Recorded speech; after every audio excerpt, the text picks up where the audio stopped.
대한민국의 조용기 목사님을 소개합니다.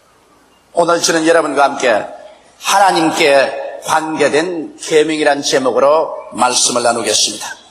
10계명은 모세가 이스라엘 백성을 애굽에서 인도하여 광야로 나와 젖과 꿀이 흐르는 가나안 땅으로 향해 행진하여 가던 중 시내산에서 하나님께로부터 직접 돌판에 새겨받은 계명인 것입니다.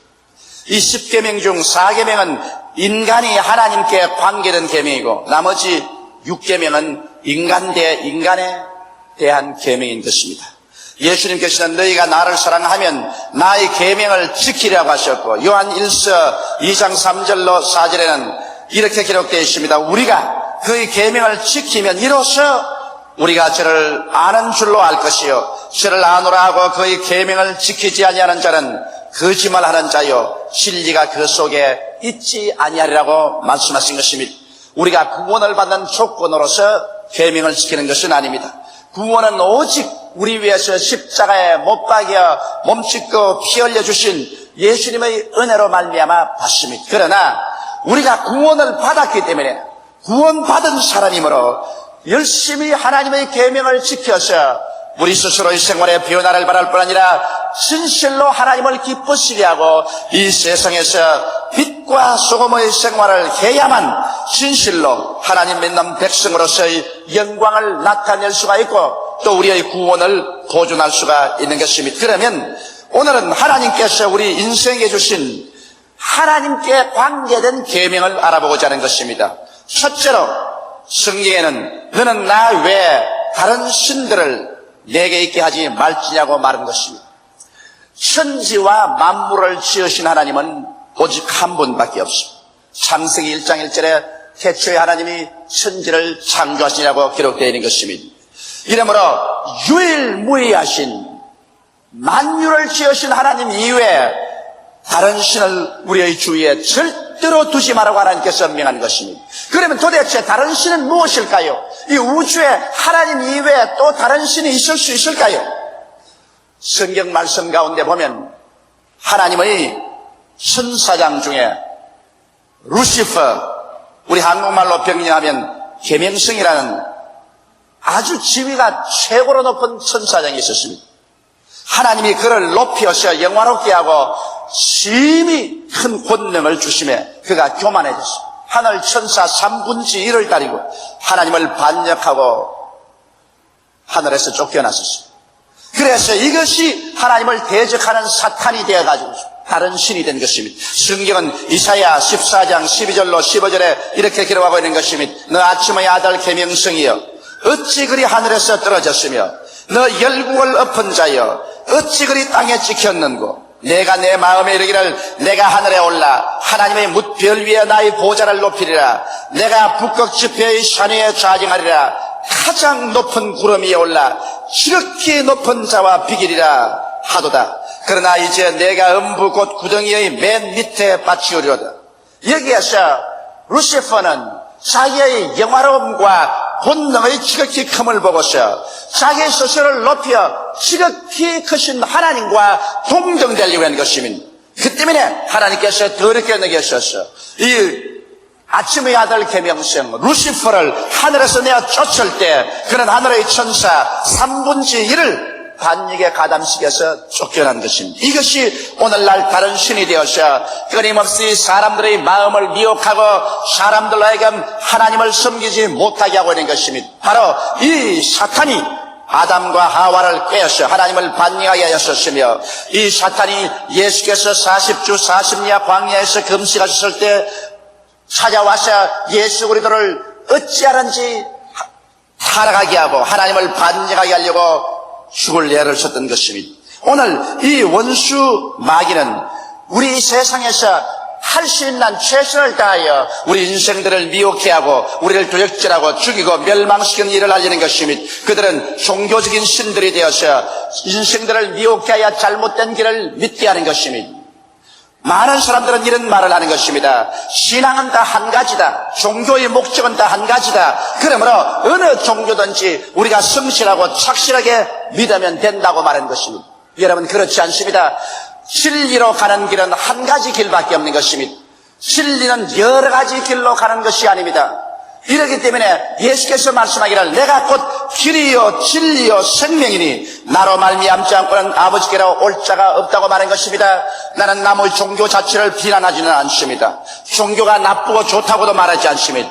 내가 지적하고 싶은 것은 천하 인간에게 구원 얻을 만한 다른 이름을 주신 적이 없다는 것을 지적하고 싶은 것입니다. 하늘과 땅과 세계와 그 가운데 모든 것을 지으신 절대 주권자가 내게로 올 수 있는 유일한 길은 나의 아들 예수 그리스도의 십자가의 도리밖에 없다고 말씀하시기 때문에 우리는 예수 그리스도로 말미암아 구원을 받는 것을 알고 있는 것입니다. 그러므로 오늘 하나님을 반역하는 사탄은 그의 종자와 함께 수많은 다른 신들을 만들어내고 다른 종교들을 만들어내어서 사람들로 하여금 미혹을 받아 하나님을 알지 못하게 하고 있는 것입니다. 그뿐 아니라 오늘날에 와서는 다른 신을 섬기지 않는 사람들도 이 마귀가 배후에서 일을 해서 세속적인 여러 가지 것을 신처럼 섬기고 있는 것입니다. 사람들은 인본주의를 신으로 섬깁니다. 18세기 계몽주의 운동 이후로 사람들은 하나님을 떠나고 인간은 자유를 선포했었습니다. 인간들은 말하기를 우리의 이성을 개발하고 우리가 자유를 누리면서 과학을 개발하고 발전시키면 인간은 무한대로 발전해서 이 세상에서 유토피아를 창조할 수 있다고 말했었습니다. 그 인본주의 사상이 오늘날에도 정치계나 경제계 그리고 학계나 교육계에 꽉 들어차 있습니다. 이러므로 모든 면에서 하나님을 내어쫓고 인간을 하나님 자리에 얹어놓고 인간을 신의 위치에 앉혀놓고 있는 것입니다. 이것이 인본주의의 신들인 것입니다. 그러므로 오늘날 사람들은 소위 배웠다는 사람이나 과학을 공부했다는 사람들은 하나님을 무조건 등지고 인간을 중심으로 해서 신적인 위치에 얹어놓고 사는 것이 참된 인텔이라고 오해를 하고 있는 것입니다. 그러나 인본주의가 가져온 결과는 무엇인 것입니까? 하나님을 내어쫓고 하나님이 가르친 윤리와 도덕률을 짓밟아버리고 인간 중심으로 세운 세계는 세계 제1차 대전과 제2차 대전의 무자비한 살상과 오늘날 전 세계에 걸친 공산주의와 무신론자들의 만행을 보게 될 때 인본주의의 결과가 얼마나 처참하다는 것을 알 수 있는 것입니다.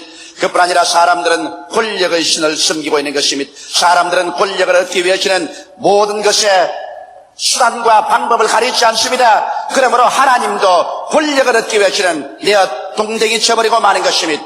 세계 모든 사람들은 이 권력을 따라 정신없이 발부둥을 쳐 뛰어가고 있는 것입니다. 권력의 신, 이것을 위해서 인류의 생명도 초계같이 버리는 이와 같은 시대에 우리는 살고 있는 것입니다. 사람들은 한번 권력을 맛보면 그 권력에 중독이 되어서 권력을 내놓으려고 하지 않습니다. 이러기 때문에 우리가 보는 수많은 비극과 슬픔들을 체험하고 있는 것입니다. 민주주의 사회에서는 이 권력의 이양을 정상적으로 하는 것이 민주주의 사회인 것입니다. 제도적으로 우리들은 권력을 어느 한정 동안 가지고 있다가 이것을 이양해서 권력으로 다가오는 부패를 막는 것이 민주주의 사회인 것입니다. 그러나 어디 사람이 한번 권력을 잡고 권력을 맛보고 나면 그것을 놓으려고 하나요? 이러므로 말미암아 수많은 슬픔과 고통이 다가오게 되는 것입니다. 사람들은 하나님보다도 정의보다도 윤리와 도덕보다도 권력의 신을 섬기고 그의 무릎을 꿇고 그를 위해서는 수단과 방법을 가리지 않는 이와 같은 우를 범하고 있는 것입니다. 또 사람들은 돈을 신으로 섬기고 있습니다. 여러분 스위스의 경연에 보면 하나님은 하늘을 다스리고 땅은 돈이 다스린다. 인간뿐 아니라 마귀도 돈 앞에는 춤추라면 춤춘다고 말하는 속담이 있습니다. 얼마나 돈을 좋아하든지 마귀도 돈 앞에는 춤추라면 춤춘다는 것입니다. 사람들은 돈을 벌기 위해서 다른 사람의 생명을 희생하는 것도 조금 더 개의치 않고 있는 세계에 우리는 살아가고 있는 것입니다. 이러므로 우리의 앞에 수많은 다른 신들이 있습니다. 우리는 이 모든 신들을 다 제껴놓고 마음을 다하고 뜻을 다하고 정성을 다하고 목숨을 다하여 주 우리 아버지 하나님만 사랑해야 할 것인 것입니다. 사람들은 이 세상에 1000년을 살지도 못하고 만년을 살지도 못합니다. 사람이 살면 70이요 강건하면 80인 것입니다. 그리고 난 다음에 이 땅을 떠나가야 되는 것입니다. 우리는 전셋집 세상에 전셋집 인생을 살고 있는 것입니다. 전세 기한이 차면은 너나 나나 알 것 없이 앞서거니 뒤서거니 떠나가야만 되는 것입니다. 그때 여러분 이 세상 신을 섬기고 이 세상의 권력의 신이나 쾌락의 신이나 금전의 신을 섬긴 사람들이 가지고 갈 것이 무엇입니까? 아무것도 없습니다. 완전히 세상에서 버림받고 우주의 심판자의 신 하나님 앞에 서서 가장 처절한 심판을 받아야 될 것인 것입니다. 이러므로 이 세상에 있는 모든 것도 영원한 것은 없습니다. 여러분 오직 우리 하나님 밖에는 우리의 영원한 피란치가 없다는 것을 알고 우리 앞에 다른 신을 두지 말아야 될 것인 것입니다. 우리의 사는 근본적인 목표가 하나님을 섬기는 데 있고 하나님을 영화롭게 하고 기쁘게 하는 것입니다. 그러므로 하나님 중심으로 살아야지. 하나님 중심에서 비뚤어져 나가면 우리의 삶 전체가 다 방향을 잃어버리고 흐트러져 버리고 나중에는 처참한 슬픔과 절망을 가져오게 되는 것입니다. 둘째 계명은 이런 것입니다. 너는 너를 위하여 새긴 우상을 만들지 말고 또 위로 하늘에 있는 것이나 아래로 땅에 있는 것이나 땅 아래 물속에 있는 것 외에 아무 형상이든지 만들지 말며 그것들에게 절하지 말며 그것들을 섬기지 말라고 말하고 있는 것입니다. 하나님께서 가장 미워하는 것이 우상 숭배인 것입니다. 이스라엘 백성을 신이 애굽에서 하나님이 끌어내셨지만은 젖과 꿀이 흐르는 가나안 땅에 와서 그들이 바알신과 아세라신이라는 그 토지에 있는 다른 신들을 섬겼었습니다. 그 결과로 하나님께서 이스라엘을 더럽게 느끼셔서 아수르와 바벨론에 포로로 잡혀가고 자기 백성을 내려버리고 가나안 땅을 황무지로 만들어버리고 말한 것이 있습니다. 성경 말씀 가운데 보면 이스라엘 백성들이 바벨론으로 잡혀갔을 때 왕족 중에 사드락, 메삭, 아벳느고라는 세 청년이 있었습니다. 이 사람들은 머리가 좋아서 바벨론 왕궁에서 특채당하여 교육을 받고 바벨론 도의 지사들이 된 것입니다. 그러나 바벨로니아의 느부갓네살 왕이 큰 금의 신상을 세우고 전 바벨론 도에 있는 모든 장관들과 지사들과 모든 지도적인 인물들을 다 모아놓고 그 금신상을 제망하는 날에 그 앞에서 절하게 하는 것입니다. 그래서 악대들이 와서 임금이 지시하며 장엄한 음악을 연주할 때 온 세계 각지에서 온 지도적인 인물들이 그 금신상 앞에 모두 다 무릎을 꿇고 절을 했었습니다. 그러나 유대에서 온 사드락과 메삭과 아벳느고는 그 많은 군중들 가운데 장대처럼 세 사람은 서서 우상에 절하지 않았습니다. 이 사실이 임금에게 알려지자 느부갓네살 왕이 치를 떨면서 자기 권위에 대한 도전을 한 사람은 가만두지 않겠다고 했었습니다. 그래서 사드락과 메삭과 아벳느고를 불렀었습니다. 과연 너가 내가 만든 신상에 절하지 않았냐? 절하지 않았었습니다. 그렇다면 내 신상에 절하지 않고 내 명령에 거역한 사람은 큰 불물을 만들어서 그를 7배나 뜨겁게 하여 그 속에 산채로 집어넣어서 태워 주겠다 했었습니다. 그럴 때 사드락과 메삭과 아벳느고가 말했습니다. 왕이여, 만일 왕이 그렇게 하면 불무 가운데서라도 우리 주님께서 우리를 구출해 내주시거니와 만일 주님께서 구출해 주지 아니한다고 할지라도 우리는 결코 왕이 만든 그 금신상에게 절하지 않으리이다.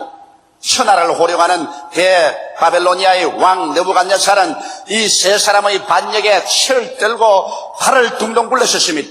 그래서 그는 자기 부하들에게 풀물을 7배나 뜨겁게 하라고 했습니다. 그래서 풀무에 바람을 넣고 창작을 집어넣고 나뭇단을 넣으며 그냥 지옥같이 불이 타올랐었습니다. 여기에다가 사드락과 메삭과 아벳느고 세 사람을 묶어서 던져넣는데 왕의 명령이 얼마나 무서웠던지 미처 급히 서둘러서 병사들이 이 세 사람을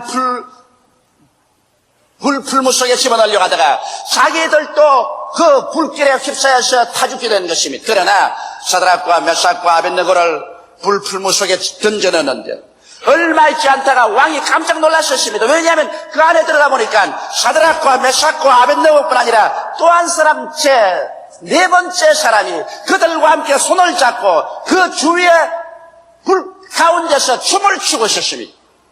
그때 느부갓네살이 말했습니다. 신나라를 불러서 너희가 불 속에 집어넣은 자는 사드락과 메삭과 아벳느고 세 사람밖에 없지 않느냐. 저 네 번째 사람은 누구냐? 그 모습이 신의 아들과 같도다.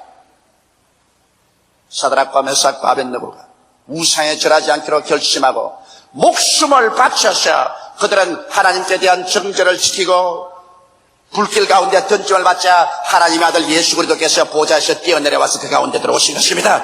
그래서 세 사람만 불꽃 가운데서 있은 것이 아니라 제 네 번째 사람 나사렛 예수께서 그들과 함께 와서 손을 잡고 춤을 추매 불이 사람을 태우는 힘을 잃어버리고 말한 것입니다. 불이 태운 것은 오직 그들을 묶어놓은 밧줄밖에 태운 것이 없었습니다. 느부갓네살 왕이 놀라서 그 입구에서 말했습니다. 지극히 높으신 하나님의 종 사드락과 메삭과 아벳네고여 이리 나오라.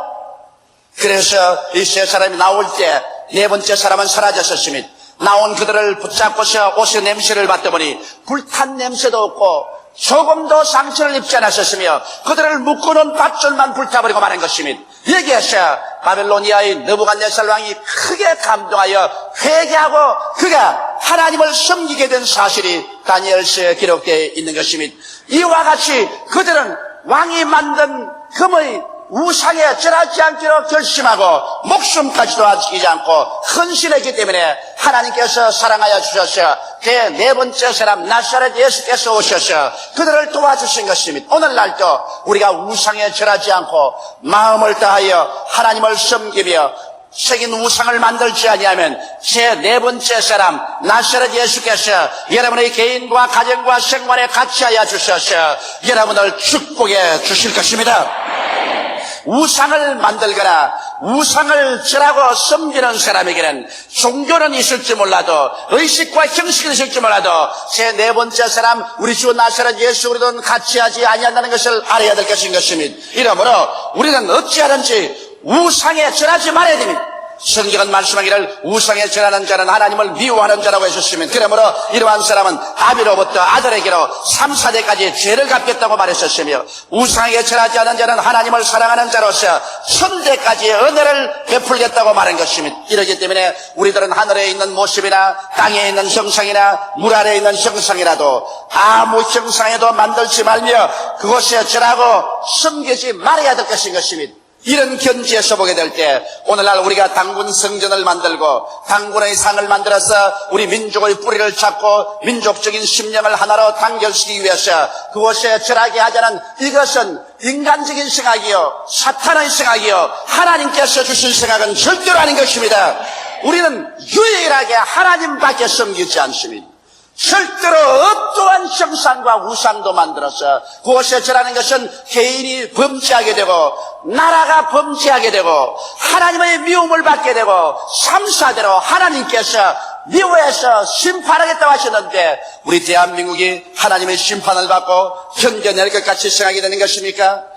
실제적인 정사도 아닌 역사 이전의 신화적인 조국 창건자 그를 역사적으로 우리가 깨닫고 존경하고 사랑하면 되는 것입니다. 그러나 이를 성전을 짓고 실제 인물처럼 상을 만들고 민족이 그곳에 와서 절하게 만든다는 것은 어리석기 짝이 없는 일인 것입니다. 그렇게 하지 않기 때문에 민족이 통일이 안 되나요? 그렇게 하기 때문에 우리 민족이 뿌리를 잃나요? 그렇다면 미국같이 잡다한 인종들이 다 모여 사는 나라가 어찌 그렇게 민주주의가 잘 되며 어떻게 세계에서 최대의 강대국이 되었나요? 그 나라에 당군 같은 신화가 없어서 그 나라가 잘못 살며 그 나라 민주주의가 안 되나요?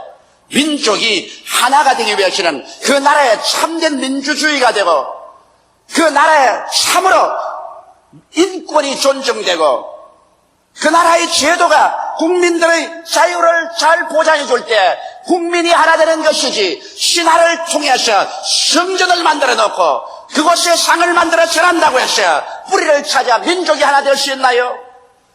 정의와 인도가 실천되고 국민의 민권을 창달시키고 조국과 민족이 참된 민주주의가 될 때 우리 민족은 하나가 되지 말라 해도 하나가 될 것입니다. 서로 나라를 사랑하지 말라 해도 이렇게 좋은 나라를 왜 사랑하지 않겠어요? 이것이 우리가 해야 될 일이지 무슨 큰 성전을 짓고 우상을 세우고 새로운 특별한 제도를 만들어서 국민을 하나로 묶어보겠다는 이와 같은 것은 어리석은 사상인 것입니다. 이러한 일에 우리가 정신을 쏟거나 나라의 돈을 사용하는 어리석음을 우리는 절대로 범하지 말아야 될 것인 것입니다. 성경에는 여기 셋째 계명이 있습니다. 셋째 계명은 너는 너희 하나님 여호와의 이름을 망령되이 일컫지 말라고 말한 것입니다.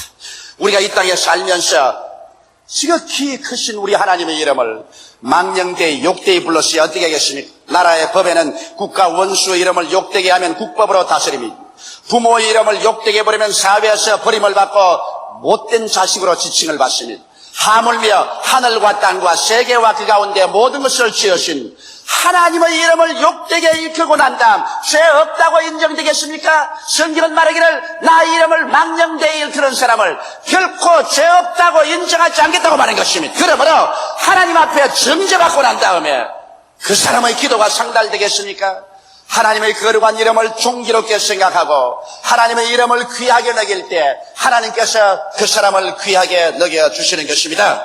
그러므로 우리들은 우리의 말로나 생각으로나 행위로 장난으로 욕되게 여호와의 이름을 부르는 일이 결코 없어야 될 것입니다. 넷째 계명은 이런 것입니다. 안식일을 기억하여 거룩히 지키라, 그렇게 말한 것입니다. 여러분 성경 율법하에 보면은 율법하의 안식일은 토요일이 안식이었습니다. 그래서 유대민족들은 토요일을 안식일로 지킨 것입니다. 그러면 왜 오늘날 교회는 토요일을 안식일로 지키지 않고 주일을 안식일로 지키느냐고 이렇게 묻는 사람이 있을 것입니다. 그게는 이유가 있습니다. 우리들은 이제 유대인의 율법하에 있는 것이 아닙니다. 우리는 구약하에 살지 않고 우리는 새로운 언약, 신약하에 살고 있으며 우리의 언약의 주는 바로 예수 그리스도이신 것입니다. 예수님께서는 안식일에도 사람을 살리기 위해서 일하셨습니다. 안식일에 주님께서는 병든 자를 고쳤었습니다. 고통하는 자를 놓아주셨습니다. 귀신 들린 자를 자유케 하셨습니다. 그러므로 유대인들은 예수께서 안식일날 일한다고 해서 예수 그리스도를 죽이려고 했던 것입니다. 그럴 때 예수께서 이런 말씀했습니다. 너희 이 위선자들아, 안식일날 소나 너희 염소나 양이 구덩이에 빠졌으면 그를 건져내지 않겠는가? 안식일날 짐승들이 목이 말라 있으면 물을 마시지 않는가? 하물며 하나님의 백성, 하나님의 형상과 모양대로 지음받은 인간이 병들어서 고생하는데 안식일날 내가 그를 고쳐주었다고 해서 너가 나를 정죄하고 죽이려고 하느냐고 주님께서 부르신 것입니다. 안식일은 사람을 위해서 있는 것이지 사람이 안식을 위해서 있지 않다고 예수께서 말씀한 것입니다. 성경 마가복음 2장 27절로 28절에 또 가라사대 안식일은 사람을 위하여 있는 것이요 사람이 안식일을 위하여 있는 것이 아니니 이러므로 인자는 안식일에도 주인이라고 말씀한 것입니다. 주님께서 10계명 중에 모든 다른 계명은 그대로 다 인정하고 지키라고 하셨으나 안식일은 주님께서 변경시킨 것입니다. 이러므로 우리가 안식일의 포로가 된 것이 아니라 안식일날 진실로 사람을 살리는 일을 해야 하는 것입니다. 안식일날 우리가 모여서 하나님께 예배드리고 안식일날 우리 사람들에게 선한 일을 행하는 것입니다. 안식일에 해서 모두 다 놀아버리자. 일선의 군인들도 이제는 다 놀아버리자. 의사들도 다 놀아버리자. 버스 운전사도 다 놀아버리자. 저 발전소도 다 놀아버리자. 그러면 오늘날 안식일날 온 세계는 지옥같이 변해버리고 말 것입니다. 안식일날 자기 사사로운 쾌락을 위해서 하나님을 섬기는 것을 버리고서 나가지 말라고 말한 것입니다. 안식일날 사람의 생명을 살리기 위해서 하는 일은 해야 하는 것입니다. 일선에서 우리는 국경을 튼튼히 지켜야 할 것이요. 버스 운전을 하시는 분은 교회에 오는 사람들의 편리를 위해서라도 버스를 운영해야 될 것이요. 전기 발전소에서는 발전을 해서 모든 사람들이 살 수 있게 해줘야 될 것이요. 안식일날 사람들의 생명을 살리기 위해서 하는 모든 일은 해도 괜찮은 것입니다. 그러나 사사로운 자기의 쾌락을 위해서 욕심을 위해서 하지 않아도 괜찮을 일을 위해서 하나님을 섬기지 아니하고 그날을 거룩히 지키지 아니하고서 자기의 일락을 취하러 간다면 이것은 하나님 앞에 범죄하게 되는 것입니다. 그런데 성경 말씀 가운데 보면 여러분 우리는 토요일 날을 지키지 않고 일요일 날을 지키도록 되어 있는 것입니다. 왜냐하면 예수님은 바로 안식 후 첫날에 부활하셨습니다. 그러므로 토요일 날이 아닌 주일 날에 예수님께서 죽은 자 가운데서 부활하심으로 말미암아 새로운 언약의 출발일로 삼은 것입니다. 그때부터 시작해서 주님께서 제자들 가운데 부활하신 모습으로 나타난 날은 언제나 안식 후 첫날인 주일날이었습니다. 주일날 제자들이 함께 모였을 때 예수님께서 호련듯이 나타나셔 그들에게 중대한 말씀을 주신 것입니다. 그럴 뿐 아니라 교회가 탄생한 날은 오순절날인 것입니다. 오순절날이라며 그들이 다 한 곳에 모였더니 하늘에서 급하고 강한 바람 같은 소리가 있고 구름이 같이 같은 것이 그들 머리 위에 나타났더니 그들이 다 성령이 충만함 받고 성령으로 말미암아 다른 방언으로 말하기 시작해서 교회가 출발하신 것입니다. 바로 그 안식일날 교회가 출발한 것이 아니라 안식 후 첫날인 주일날에 성령이 강림해서 교회가 승리하는 것입니다. 이렇기 때문에 우리 교회는 그가 탄생한 주일날을 섬기는 것입니다. 바울 선생도 골로새서 2장 16절로 17절에 그러므로 먹고 마시는 것과 절기나 월삭이나 안식일을 인하여 누구든지 너를 평론하지 못하게 하라. 이것들은 장래일의 그림자이나 몸은 그리도의 것이냐고 말한 것입니다. 그러므로 안식일은 바로 그림자요 진실한 몸은 예수 그리도인 것입니다. 그러므로 예수를 마음속에 모신 사람은 매일같이가 안식일인 것입니다. 예수가 우리의 안식이요 예수께서 우리 안식의 주인이기 때문에 예수를 모신 사람은 매일매일이 그때가 안식인 것입니다. 그러나 우리 주 예수 그리스도의 부활하신 날 성령이 강림하셔서 교회가 탄생한 날을 우리는 주일날로 지키며 하나님을 거룩하게 섬기고 있는 것입니다. 그러므로 신약의 성도들은 예수님의 부활의 날과 성령 강림의 날인 주일을 안식일로 지킵니다. 사람의 생명을 살리는 일은 안식일날 해야 되는 것입니다. 그러므로 사사로운 일을 하지 않고 공중적인 일은 그날도 해야 사람들이 살아갈 수가 있는 것입니다. 계명을 지키는 것은 노력과 희생이 필요합니다. 계명을 저버리는 자는 하나님을 버리는 자인 것입니다. 계명을 지키는 자는 하나님을 사랑하는 자여 믿음의 진실됨을 증거하는 것입니다. 오늘 예수님을 믿고 구원을 받은 우리들은 교회 안에서만이 아니고 우리가 속한 사회 각계각층에서 계명을 지킴으로 하나님의 참된 백성이여 예수님의 제자임을 나타내야 되실 것입니다. 다 같이 고개시켜 기도드리겠습니다. 사랑이 많으시고 거룩하신 우리 아버지 하나님, 하나님께서 우리에게 주신 계명을 우리 마음속에 다시 한번 되새겨보는 기회를 주신 것을 감사하옵나이다. 내 앞에 다른 신을 두지 말라고 하나님께서 말씀하셨사오니 아버지 우리 일생을 사는 동안 하나님 이외에 다른 신을 결코 두지 말게 도와주시옵소서. 사탄의 유혹을 받아서 다른 종교를 따라가든지 인생들이 좋아하는 권력의 신이나 쾌락의 신이나 돈의 신을 따라가지 말게 도와주시옵소서. 더더구나 인본주의적인 신을 따라가지 말게 도와주시옵소서. 우리 아버지 하나님이시여 우상을 섬기지 말라고 성경에 말하셨사오니 하늘에 있는 것이나 땅에 있는 것이나 물속에 있는 아무 형상도 만들지 말고 그곳에 절하지도 말고 섬기지도 말라고 하였으므로 이 땅에서 우상을 제하여 주시옵기에 간절히 기도하옵나이다. 아버지 우리의 모든 생활에서 우상을 제하게 도와주시옵소서. 하나님과 대적하는 일이 없게 되게 도와주시옵소서. 여호와의 이름을 망령되이 부르지 말게 도와주시옵소서. 하나님의 성호를 욕되게 하는 일을 하지 말게 하여 주시옵소서. 우리 아버지 하나님이시여 그리스도의 부활하신 주일 성령이 강림하여 교회가 탄생한 이 주일날 우리는 함께 모여 하나님을 거룩히 예배드리고 찬미하고 주의 영광을 체험하는 우리들이 되게 도와주시옵소서. 주님 오실 날이 가까워질수록 모이기를 피하지 말고 더욱 함께 모여 하나님을 섬기고 서로 신앙을 격려하여 그리스도 강림하심을 기다리는 우리들이 되게 도와주시옵소서. 예수님 이름 받들어 기도드리옵나이다. 아멘. 할렐루야. 아멘. 목사님 감사합니다. 구독과 좋아요는 제작하는 데 힘이 됩니다. 감사합니다.